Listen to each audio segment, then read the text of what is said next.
your Ekona man, your Ngi man, your Bakwere man, your Bamenda man, and proudly so your Anglophone brother. You're welcome on this platform. Chers amis, la Coupe du Monde 2026 est en péril. Est-ce que la FIFA va retirer la Coupe du Monde aux États-Unis, donc les États-Unis d'Amérique? Ça, c'est la question que tout le monde se pose. Mais normalement, imaginez un seul instant que c'est la Russie qui devrait accueillir la Coupe du Monde de 2026 et que la Russie a attaqué l'Iran. J'inverse le rôle, je ne veux pas parler de l'Ukraine parce qu'après on les a sanctionnés. Est-ce que vous pensez que la FIFA devrait maintenir l'organisation de la Coupe du Monde en Russie? Je ne pense pas. Il devrait y avoir un tollé général.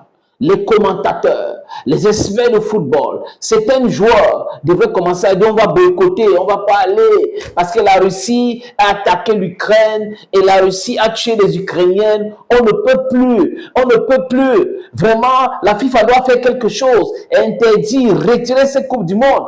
Il devrait faire ça exactement comme je vous explique, les amis.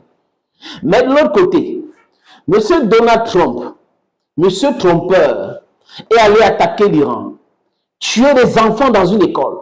Plus de 150 enfants, des jeunes filles, ont été tuées froidement par une bombe américaine, le Tomahawk, missile Tomahawk. Gianni Infantino se balade avec Donald Trump. Il sourit. Donald Trump est allé à gauche, il est allé, monsieur le président de la Coupe du Monde. Ça, c'est l'hypocrisie. Ils sont hypocrites comme ça depuis la nuit du temps. Et je pense que les pays de BRICS devraient penser une Coupe du Monde. La Russie devrait pousser à cela. Il faut avoir une Coupe du Monde parallèle. Et depuis que la Russie a commencé à penser ça, vous avez vu, non, vraiment le sport et la politique, il ne faut pas se mêler. Vraiment, on n'a pas besoin.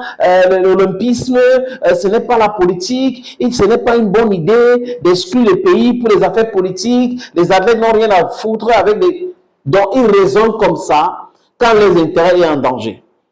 Je pose encore la question.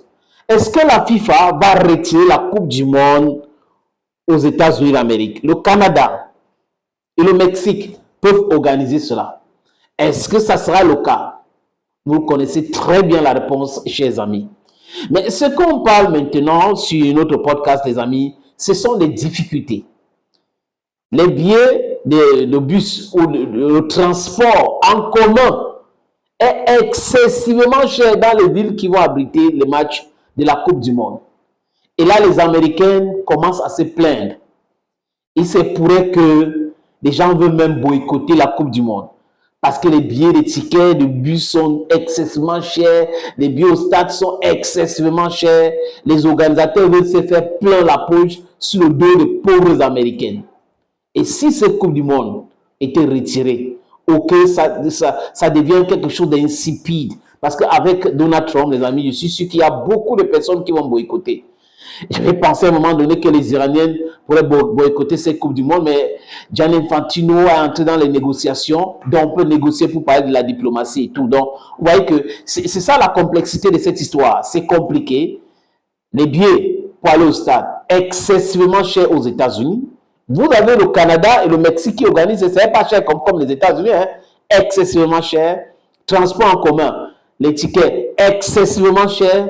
Voilà donc la Coupe du Monde pleine de polémiques prégnantes. Donc la Coupe du Monde a une grossesse terrible, une grossesse qui perturbe. Des polémiques comme ça avant le début de la Coupe du Monde. Si rien n'est fait, l'organisation américaine sera vraiment bidon, ça va peut-être échouer là-bas et c'est le souhait de beaucoup de personnes parce que la FIFA doit apprendre à être cohérent. Vous ne pouvez pas faire ça ici, vous arrivez là-bas, vous changez vos règles juste parce que vous voulez faire plaisir à vos amis, vous réservez le droit de faire du mal aux gens et les autres ne peuvent pas, quand ils font, vous réagissez. Ça, ce n'est pas le droit international, ça, ce n'est pas la justice. C'est ce que j'appelle l'injustice internationale qui a remplacé le droit international. Arongomi.